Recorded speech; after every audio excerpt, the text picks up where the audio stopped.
When we think of the Bhagavad Gita, we think of it as Bhagavan Krishna imparting knowledge to the student Arjuna.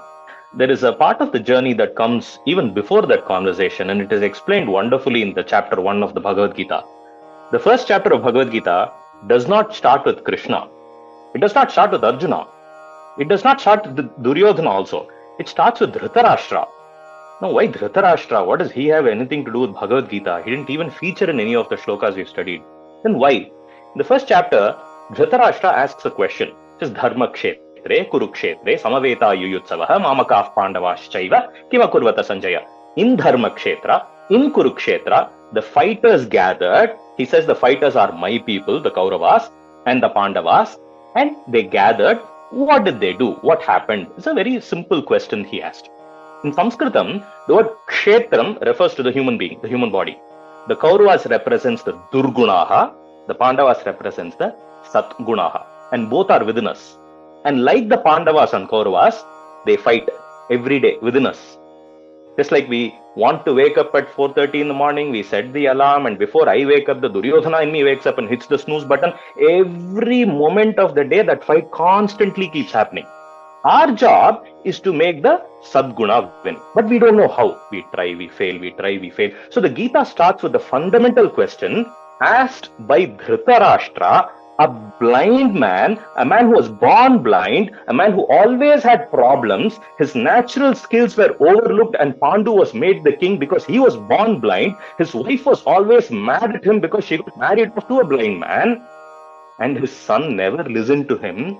And Dhritarashtra always complained. And the single biggest question he asked, like most of us tend to ask many times, is, why me? Why did this problem happen to me? Why am I always with this problem? And like that blind man, just like us, we ask the question, how do we approach this fight between Durgunaha and Satgunaha? That's how the Gita starts. And even after that, Arjuna doesn't come. Duryodhana comes. Duryodhana comes to the battlefield. He looks at the Pandava army, which is smaller than his own army, and he gets scared. Why? Because Adharma is on his side. He looks at Bhishma and he says, okay, I'm convinced Bhishma is on my side. He looks at his brothers. Okay, brothers are on my side. Shalya, yes, my side. Bhagadatta, yes, my side. He looks at Drona and he has a doubt. Drona is my teacher, but he's also the Pandavas' teacher. Is he on my side or their side? How can I be sure? He reminds Drona, see, your enemy, arch enemy, Drupada is on the Pandava side. Don't forget, you have to fight him. Your former student, Drishtadumna, is on that side. Don't forget, you have to fight him. Pashyaitam Pandu Putranam, Acharya Mahatim Chamum, Vyudham Drupada Putrena, Tavashishyena Dhimata. He reminds him all that. He says, our army is not sufficient. Aparyaptam Balam Asmakam. He says, all of you protect Bhishma. If he goes, we all go away. Bhishma Meva Bhirakshantu. Every sentence of Duryodhana filled with fear because he is adharmic. First, we are blind. We don't even know where to start, like Dhritarashtra.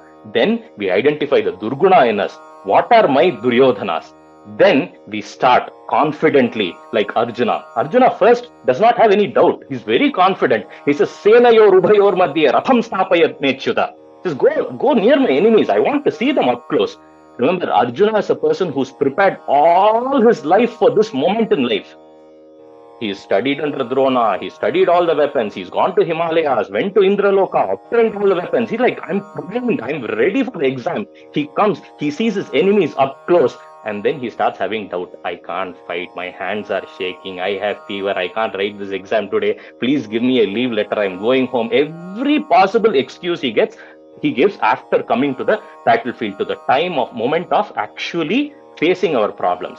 Gandhivam sramsate hasta tvakchaiva paridahyate nimittani cha pashyami viparitani keshava. He says every single doubt thing he gives, excuse he gives, and then finally Arjuna surrenders. Eva mukta Arjuna sankhe ratopaste upavishat visridya shasharam chapam shoka sambhigga manasah. He surrenders, and then Krishna speaks. In the entire first chapter, how many times Krishna speaks? 0. That's all these things happen. So what I really learned was, just like Gita Parivar has helped us realize that chanting Bhagavad Gita is well within our grasp. It is not for somebody else. It is for you and me. They've made us realize that it is for you and me. It's not for somebody else. It is not for some panditas. It is for people, ordinary people. It's for you and me. Just like that, chapter 1 is a fundamental grounding for all of us, that Bhagavad Gita itself is for you and me, because it is a human journey. We are all blind. We don't know. We are Dhritarashtra's. We all have bad qualities. We are Duryodhanas. We all start very eagerly like Arjunas. Then we all have doubts and we give excuses like Arjunas. And we are all capable of the surrender like Arjuna. And the moment we surrender, the Krishna will automatically come.